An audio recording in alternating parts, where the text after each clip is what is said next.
everybody, and welcome to this truly unique 21st century presentation. I'm very excited about the show you're about to watch, but first I want to extend my sincere gratitude to Dave Douglas and the entire Festival of New Trumpet music team for the opportunity to play and stay creative in this unprecedented time.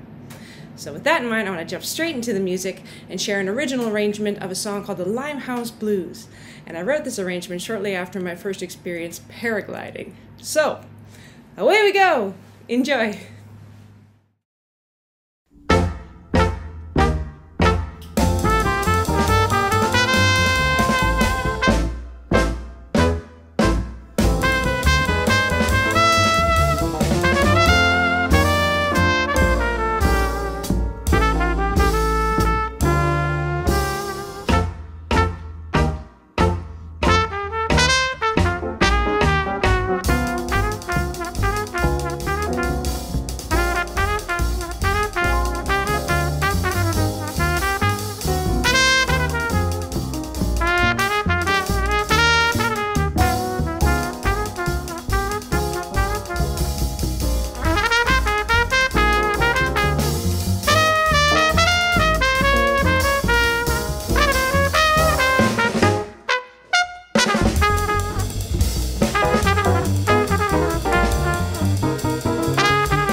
right. Even in the virtual realm, I have to say that listening to and playing with such a swing and rhythm section makes me feel like I'm flying. So I hope you experience some of that release too while listening to it. Let's meet the incredible house band. On the piano, the one and only Chris Pattishall. Yay! On the bass, the incredible Endea Owens. Yay! And kicking us all in the high gear on those drums is the dynamic Darrian Douglas. Yay! So it is kind of funny to me to be speaking to you all in the future. Yes, even though it is merely a few weeks that separate this moment and where you are, I can't help but wonder, what are you experiencing right now? What are you thinking? What are you feeling? And what are you considering as you watch this? Well, I know one thing for sure, and that is that we all love trumpet. This is the Festival of New Trumpet music, so we have that in common, and I have got you covered. Tonight's featured guests are three hand-picked artists that I feel are emerging voices on the brass beast in their scenes because of their musicianship as well as their overall presence and contributions to their communities. Full disclosure, I had such a good time chatting with them in these interviews that they often went way over time. So they are edited for length, but I hope and expect that you will still get a great sense of their full spirit. Let's get started with our first guest, who is originally from Dallas, Texas, where she attended the Booker T. Washington High School for the Performing and Visual Arts. She's been living in New York City for 10 years, where she graduated from the New School's jazz program and immersed herself in the vibrant local scene, appearing as a band leader and side person and making music in a wide variety of genres, from underground jazz, pop, and soul jams to touring the world with Beyonce. Yes, that Beyonce. Please enjoy this chat with performer, composer, educator, and band leader Lessie Vonner. Lessie, how are you today and where are you today? I am feeling great. I'm currently in my abode in Harlem. New York City. You've been here for how long now? Going on 10 years this August. 10 years. Where did you grow up and what brought you to New York? I'm originally from Grand Prairie, Texas, which is a town right outside of Dallas. I went to the arts magnet Booker T. Washington there, and I just ended up coming to New York for school. I attended New School for Jazz, and that's what got me up here. How did you get started with music? Was it through a school program or your family? Most probably at the very beginning, my family, because my family was always playing, some sort of music around the house, whether it was jazz or gospel, R&B. When I was in third grade, I actually read a book about the trumpet, the E.B. White's Trumpet of the Swan. Really? Mm-hmm. Okay, yeah. It's a children's book about a swan who couldn't speak, so the way he was able to talk to other people and swans was to play the trumpet. And I was like, oh, that's cool. I think I want to try playing trumpet. But I couldn't play trumpet until sixth grade because that's just how the music programs worked in my school district. But once I started playing, I was like, oh yeah, I really like it. Yeah. Just stuck with it. I love that right away you said it was about the trumpet as your voice, using music as your voice. That's kind of some of the stuff we want to focus on here today. Was there any person or group in particular that encouraged you to play music? My mom. She was always supportive from day one. Or was there another sort of artist or person that lit that fire in you? Being a Dallas or Texas native, Roy Hargrove was a really big influence because he went to the high school that I ended up attending. Is that right? So that's, I think, my freshman year is when I first heard about him. Like, he was always real supportive of like the different things I was getting into and stuff. So real dope dude. I randomly ran into him at like a dollar pizza place down the street from New School, and he was just like, "Oh snap, you're in the city now." I'm like, "Yeah, I've been here a couple months now." He's like, "Oh well, let me get you a couple slices of pizza." Like, bought pizza. That's so sweet. I saw you the first time playing with Matisse Picard. It was at Dizzy's for the Earth, Wind, and Fire tribute. I remember that show. Remember that live gigs? Earth, Wind, and Fire is like sacred. And to me, just even besides being musicians, just like how much their music is important to, I guess, like fellow Black people. Like you're hearing it around the house, you're hearing it at the cookout, on your way to work. Like Earth, Wind and Fire embodies so much of like my experience. So it's like to play the part, and to also to play it with Matisse's amazing genius, like how he imagines it and envisions it. It was really fun. And then another time I got to hang out with you, or at least check out musically, was going to this Femme Jam session. Yeah. Tell me or everybody checking this out a little bit about that. So the Femme Jam is dope because it's completely female run, which you almost never really see, particularly on the, I guess, jam session scene. So like the, I guess, mission behind it was to offer a safe space for people to come and like share whatever they want, because it's not limited to like one particular set of music. When I've gotten to see you perform and the different things I see you post about, it's always about a really cool community, based project. You played and toured and recorded, I believe, with Beyonce. I owe a lot of like who I am and like how far I've been able to go to like other strong women in the field. They were doing a show in New York City in 2016, the title show. Yeah. Every year they usually do a show for their music streaming program, and then they donate it to some charity or to some cause. So that for that year they came and they were like, the MD, Derek Dixie, amazing guy. He was like, I think I want another trumpet player. And at the time, Arnetta Johnson was on the gig. And she was like, oh, my friend Leslie's in New York. Like, why don't you try her? So that was my first gig. And then I guess they liked me enough, so they kept calling me back. Right on. You have a lot of projects going, but one of them is a new title as a music director at a very, very special school. Tell us all about that. I have the distinct honor of working with this great nonprofit in the South Bronx called Upbeat NYC. I started there as a volunteer, I think, when I graduated in about 5 years ago. And so eventually I became on staff working as their trumpet instructor. And then recently I just got appointed to the director of their jazz program, their jazz and Afro Latin band. So I'm really excited. The song that you're performing tonight, you wrote it, and you said for your Uncle Jim. Tell us a little bit about that. I have really great memories and feelings about like this particular person. It's my uncle,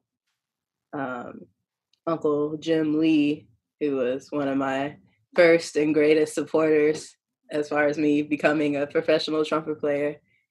And so I wrote this song towards the beginning of my time in New York, because he passed right before I moved up here. So he had been on my mind a lot. So I was like, I'm gonna write this song. And so I just wanted it to encompass like the love and like the supportiveness and everything. So hopefully that comes across. This is entitled Waltz for Jim. Hope you enjoy.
Thank you, Lessie. That was beautiful.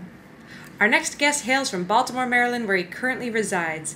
He's an alumni of the Baltimore School for the Arts and Peabody Prep, as well as the Brubeck Institute in California and the Manhattan School of Music. I'll be honest, the first time I heard of him was just earlier this year, as I was putting out some feelers trying to find out some names for this very show, and his name came up, and so I did a quick Google search. I got all of 30 seconds into the first clip before I immediately knew, okay, I need to hear more of this person. We all need to hear more of him. He's got great ideas and a big spirit, which I'm sure you'll hear and enjoy right now. Please welcome from Baltimore, Maryland, Brandon Woody's Upendo.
Brandon, you are amazing. Thank you so much for sharing that. Tell us about what we just heard and who we just saw. Please go ahead. So you just heard one of my originals called We Otabenga. Otabenga is a African-American male that was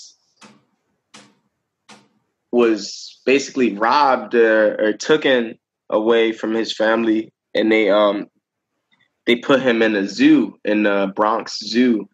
And this whole song is about his life. He was in a zoo for about 10 years in the early 1900s, and thousands of people would come to see him every day. After he got out the zoo, they took him to Lynchburg, Virginia, and people say that he killed himself. But the whole song that you just heard was about, his whole life, from the beginning, the middle, and the end, and after, and then just also the things that are going on today, and how it still relates. On keys, you heard my brother, one of my best friends from Baltimore, Troy Long. On synth bass, you heard on synth bass and synths. You heard Salem Kamalu, also from Baltimore, on vocals. You heard Amani Grace, and on drums, you heard Alan Branch. Where did you first come across that story, and in what ways do you find it relevant right now? I mean, that's music, that's storytelling. I remember we were doing a project. Me and two of my friends were doing a project on the Tulsa race riots that happened in in the 1920s. Don't find that in the history book. And it's right. It's there. Crazy, but it's crazy. We got to basically act this out, and we had stuff on the screen behind us. We had to style ourselves, make these clothes of that time period. So after we had performed the project for her, after that she told me about this other event that happened with Otabenga, and I was so hurt, and I guess inspired by that to make some music about him. Music, I feel like when you make a song about someone, it immortalizes them, even though he might not be in the history books. I'm gonna put him in. I don't know. Music can be a way of documentation. You mentioned a lot of things I want to dig into more. That you are in Baltimore. You are right now, and you grew up there. So what, tell me, as we're, really chatting, getting to know each other for the first time here today, and many people too, how did you get started with music? Where did those flames get lit? I think it was second grade. I started playing the drums. I went to Leaf Park Elementary School, and of course, the drums are the most crowded instrument. Everybody's trying to play the drums in elementary school. But I played drums for a year, or at least for the school year. And then after summer, I came back next year, and I remember the only two instruments that were available were saxophone and trumpet. And I can't get a sound. I don't get a sound out of the mouthpiece for a week. Then I don't get a sound out of the trumpet for another week. And then I get a sound out of it, and I fall in love with the voice that I now have on trumpet. I feel like people can understand me more on trumpet. I feel like I can't, with words, I can't express myself as much as I can on my horn. Did you have any trumpet teachers, or? So not at first, but then my mom has been so amazing, just with putting me and my brother in all of these different music programs around the whole city, outside of the city and everything. My first summer program, my first program in general was the UB Blake, was at the UB Blake Center, and Craig Austin from Baltimore. It's crazy. We had the same birthday, and that was when I met him. And the birthday art, the performance at the end of the first summer camp was on both of our birthdays. Wow. It was so funny. So it was just like, he was definitely supposed to be in my life when he was. Yeah. And he really exposed me to jazz. It was a jazz summer camp. We were playing little songs. We learned like Butterflies and some other stuff. I joined this program called the Peabody Preparatory after my brother had joined it. I was in that joint from like 9 a.m. to 6 p.m. every Saturday for several years until I was 18. Then I went to Roland Park Middle School. That has one of the best music programs for middle schools, period, in the state of Maryland. Roland Park has kind of like a pipeline to the Baltimore School for the Arts. And that's when I got a deeper understanding of the different types of Black music and jazz and even classical music. I wanna mention this person, Christian Scott. I listened to him my freshman year of high school. His album Yesterday You Said Tomorrow literally saved my life. Listening to that album, it was just like, okay, I can relate to this. So many songs just about, stuff, raw ass stuff that's happened to him. When I hear Christian Scott, like, I know it's him. Like, and that's so powerful and unique to me. So after I got into him, I started going, back. Who are some of your greatest, influences? Who have you spent a lot of time with? Bell John Allen from Baltimore. Who else? What recordings? Like Freddie Hubbard and Booker Little. Yes, that's probably my favorite trumpet player. Yes. Woody Shaw. Yeah. Blue Mitchell. Oh yeah. I feel like a lot of maybe players or younger players say that they listen to those people, but they don't execute the sound the same way that I hear in your playing. I think that's one thing that I just loved. I was drawn to about your playing that I heard right away. Thank you so much. So right out of high school, you attended the Brubeck Institute in California. Can you tell us a little about like what was that experience like? It's crazy because I applied to like lots of different. I probably applied to like 15 different colleges. Got into all of them too with scholarships and stuff. Nice. But I went as far as I could. So I went to California. It was just with 4 other people, and it was amazing. Being in a whole new, different group of people. I don't know anybody. I don't have any family out here. It made me love myself more and made me be more confident in myself and my roots. Something needs to leave you, or you have to leave it for it or you to know how special the other thing is. Yeah. Why? So you had 15 choices. Why did you choose the Brubeck Institute? Yeah. I was studying with Stefan Harris. He became my mentor while I was there. Put me on to all of this. To this ear training and harmony, right? But also how to maneuver as a young Black man in America trying to play this music. I was studying trumpet with Ambrose Akinmusire. That was my teacher for real. Ambrose, that dude right there, he completely changed my trumpet playing. I'm talking about just playing the trumpet, just technique, like talking about efficiency. Mm-hmm. And then what were the next steps? I left after my sophomore year. I moved back to Baltimore, got this brownstone, and I've been, I don't know, as soon as I moved back, I learned one of the biggest lessons in my life. I actually was scammed, and it was like a scam tour. So like I went on a few dates or whatever, and then I just ended up coming back home without any money. I was a little depressed, honestly, that happened to me. But right after that, I had a change in mindset, and I started, going out to DC, going out to all of the sessions in Baltimore, supporting all of my friends, going to different gigs that I wasn't on every single night, inviting people over to my crib just to make music. I had a whole change in mindset, and since then it's been up from since then. I've worked at 2 different public schools in Baltimore as a music teacher.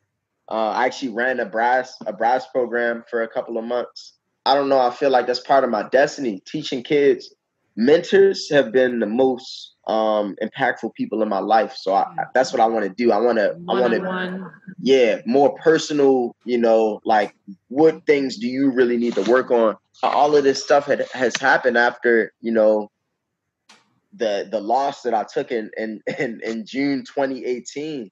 I did so much stuff with my band. You know, traveled the country with my band. I got to go outside of the country with Solange, started playing with Solange. It's crazy. My trumpet has just taken me all around the world, and it's going to take me even farther.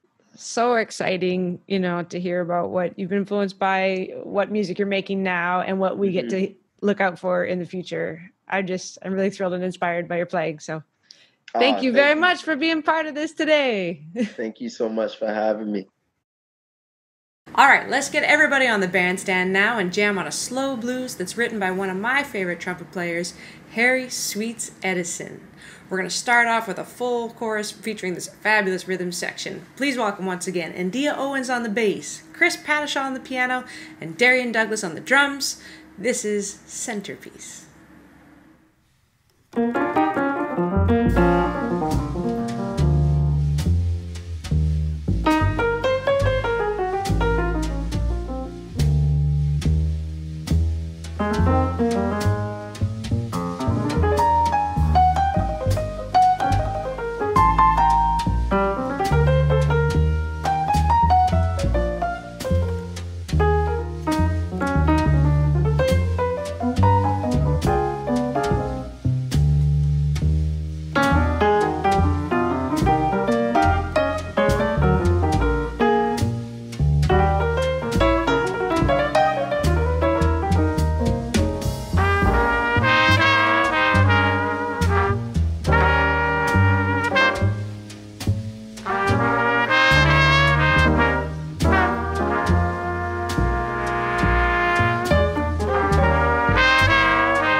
right along, it's my pleasure now to introduce our third featured artist. There's hardly enough time in this entire program to dig into the long list of accolades and awards this young woman has garnered even in the last few years. From sweeping the Essentially Ellington Festival honors in New York City, being recognized by Downbeat magazine, and most recently, she's the recipient of the 2020 Laurie Frink Career Grant announced here through the Festival of New Trumpet Music. Even with all this attention, she's a team player, having been a member of the All-National Jazz Band, the Grammy Band, the Next Generation Women in Jazz Combo, Carnegie Hall's NYO Jazz, and has participated in many of the country's top workshops, including the Women in Jazz Organization's mentorship program.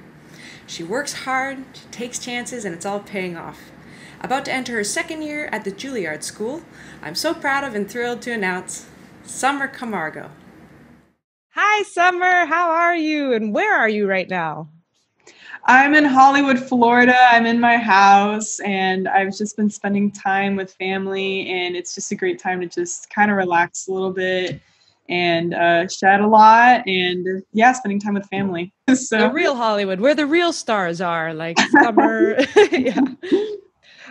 Well, did you grow up there? Is that where you got started with music? Yeah, I grew up here in Hollywood, Florida. I went to a private Christian school from kindergarten to 8th grade, and that's where I found my love for music. And then in 5th grade, that's when we had the option to either do chorus or band, and then I chose band, and then that's when I chose trumpet. Then in 6th grade is when I met my private instructor, Mr. Rollis Devins, and that was actually the same year that Calvary, that's the name of the school, Calvary Christian Academy. They started a high school jazz band for the first time, and they needed more trumpet players. So I was in 6th grade, and they asked me, and they did a really informal audition for it. I was really nervous because that was the first time I ever did an audition like that. And yeah, I was in the band, and we played the swing classics like I'm in the Mood and Sing, Sing, Sing and stuff like that. And those were like my favorite songs ever in middle school. And then yeah, I got recruited to go to Dillard, and then that's kind of what happened.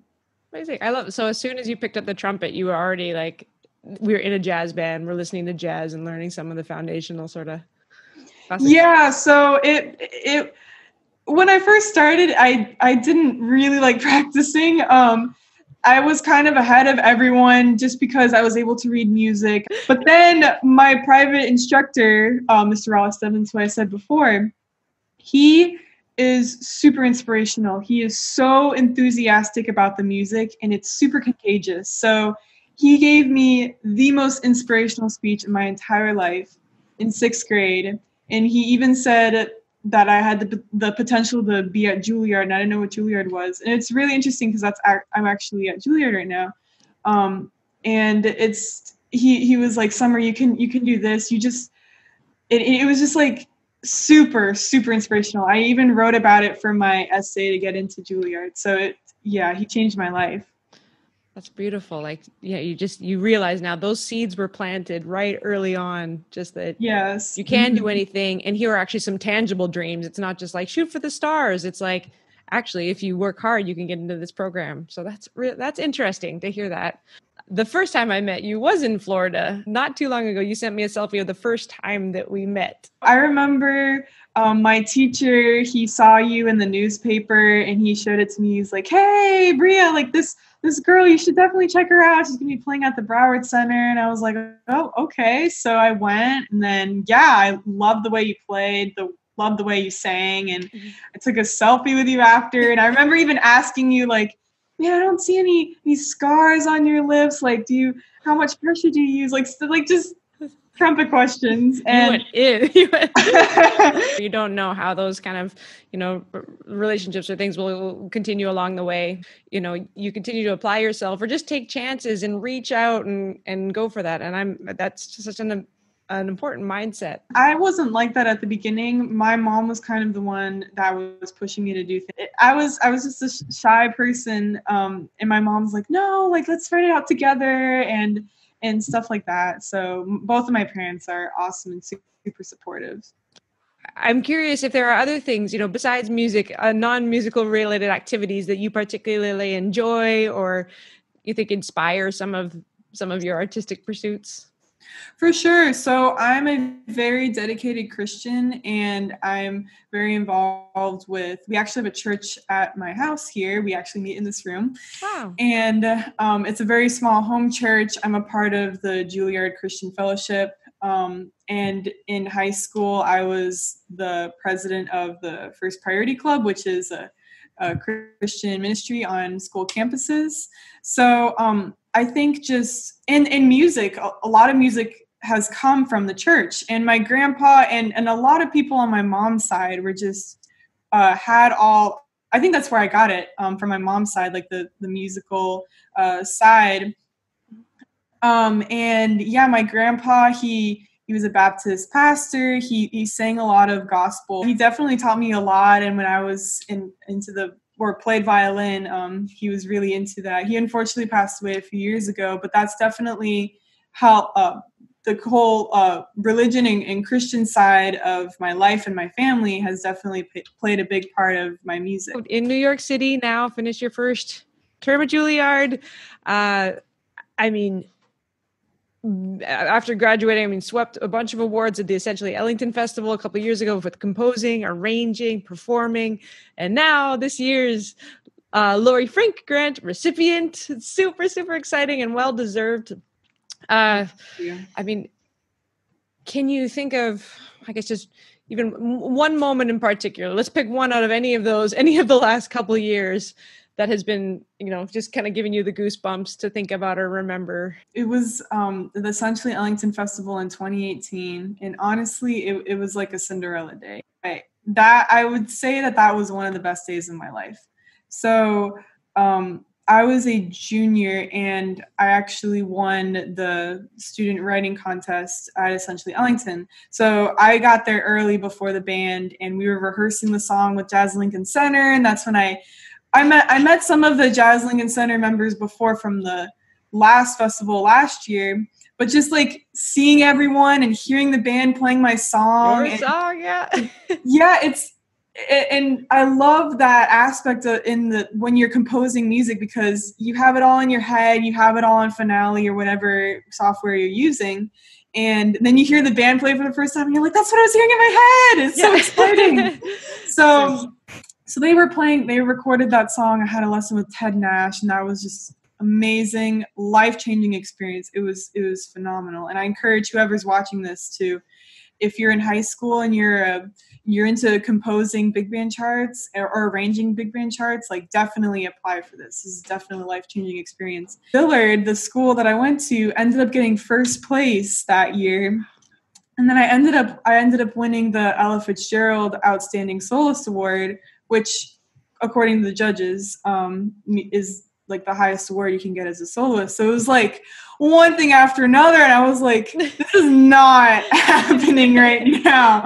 And then just like meeting Winton, and then him, when he complimented me on my playing, and I was just like my biggest hero, like, what? Like, this is not real. I think I heard him. The way that he says it is that the trumpet section fell all over your chart. They didn't quite execute it probably as well as they did the first time. I'm sure it was amazing, it was amazing. No, he's definitely really hard on the trumpet section. No, it was amazing.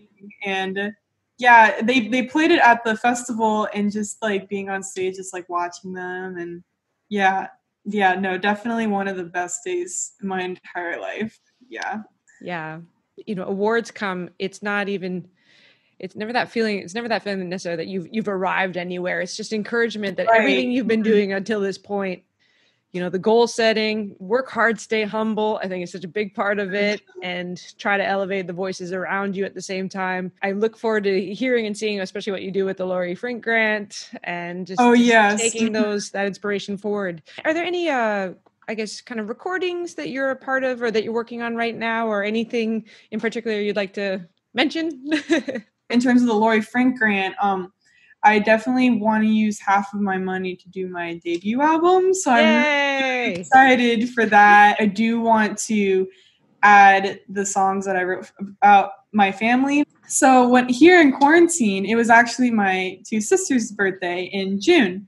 Oh. So I wrote a song for one sister, and I wrote a song for another sister. It's really interesting how the composition process is, you know, like I love writing music for people and for events because it's almost like a musical diary when you're sharing it for your audience. So for Ava's song, I pictured her, she wants a white Jeep. So I pictured her in this white Jeep, driving by the beach in California with like the palm trees going by and like with her sunglasses on. So I was picturing like bossa nova, and that's where I got my inspiration Hollywood. from. No, wait, the other one. Thank you so much for hanging with us tonight. And say one more time the name of the song that you're about to perform, your original tune. Yeah, so my original is entitled "The Girl in the Jeep." Yay.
That's it.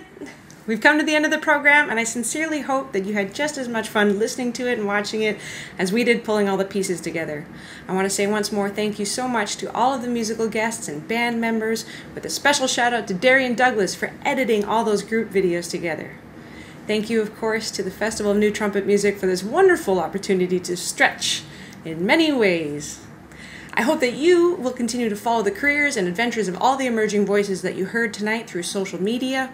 You can also visit my website, briaskonberg.com, or Google Bria Trumpet, it's easier to spell, where you can find albums, some unique merchandise, charts, original music, and also sign up for my mailing list to get news first.